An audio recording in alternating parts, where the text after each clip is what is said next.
il-Kristjani suppost ikunu l-iktar nies ferħanin fid-dinja.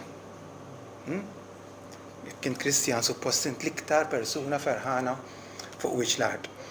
Fl-Epistola lill-Filippin, l-Epistola tal-ferħ, il-kelmiet ferħ, ifirħu u termini relatati insibuhom 16 darba, ħafna, għall-Epistola relattivament qasira.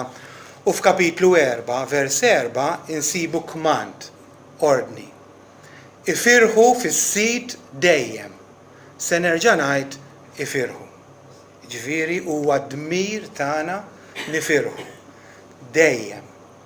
Issa faċli nifirħu kultant, meta l-affarijiet jiġu tajjeb, tifraħ meta rċivi xi riżultat pożittiv, vera jew jien naf jekk tħobb il-futbol meta jerbaħ it-tim tiegħek faċli tifraħ, imma tifraħ anki meta ċirkostanzi avversivi, kuntrarji.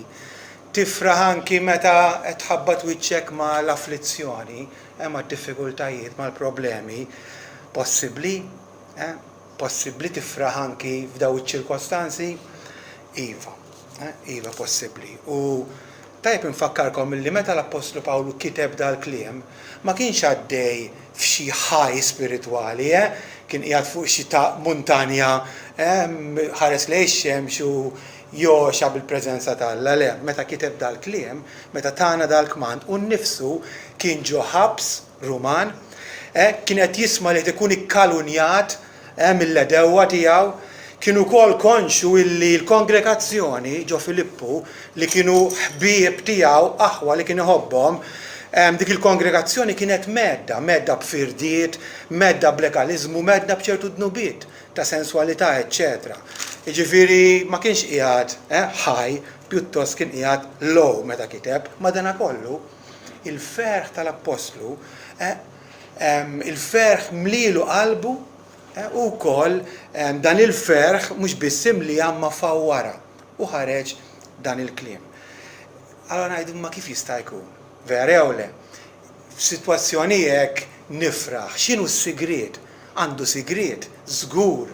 U naħseb huwa sigriet li rridu niskopru aħna biex anke aħna bħalu nifirħu mhux biss fis-sewwa fit-tajjeb imma nifirħu dejjem. U nistgħu nsemmu żewġ affarijiet fil-qosor. Pawlu feraħ fi Kristu. Okay? Jgħidilna anke li feraħ fl-aħwa. Però prinċipalment Ġesu kien l-oġġett tal-ferħ tiegħu. Ifirħu dejjem fil-mulej. Ifirħu dejjem fil-mulej, jiġifieri, xi tfisser din, ifirħu bil-veritajiet dwar Ġesu. Ifirħu dwar minnu Ġesu, dwar l-inkarigi tiegħu, Ġesu bħala assis għalik, bħala medjatur, bħala profeta, bħala re, sultan tiegħek, bħala raj tiegħek, dan ifisser ifirħu fil-mulej, ifirħu fil-persuna ta' Ġesu. U allura daw il-veritajiet suppost imisshom jaffettwawna personalment u profondament ukoll. U allura jnislu fina dan il-ferħ. Ferħ dejjem, ferħ f'kull ċirkostanza.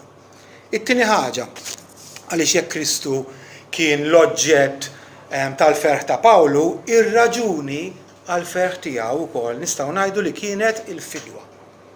Is-salvazzjoni miksuba minn Ġesu għalih. Jiġifieri Pawlu jirnexxielu jifraħ dejjem minħabba dak li Ġesu kien għamel fil-passat, jiġifieri li ħellisna mill-kundanna u l-kastig ta' dnub, u wkoll Pawlu kien jifraħ minħabba dak li Ġesu qatt jagħmel fil-futur għalih u għalina, ġifieri qatt jeħlisna darba l dejjem mir-realtà ta' dnub, u dawn daw il-veritajiet affettwawlu l-preżent. Kienet iċ-ċirkostanza u s-sitwazzjoni li kien fihom. Mela Pawlu l-Apostlu seta' jifraħ minkejja l-isfidi u ċ-ċirkostanzi bsin li kien fihom għaliex. Għaliex il-ferħ tiegħu ma kienx ibbażat fuq iċ-ċirkostanzi jew fuq xi persuni, imma kien ibbażat u msejjes fuq il-persuna u x-xogħol ta' Ġesu Kristu. Fil-fatt għattilkom il-kliem bħal ferħ imsemmi 16 darba, però f'din l-ittra Pawlu jsemmi s-Salvatur xi 40 darba.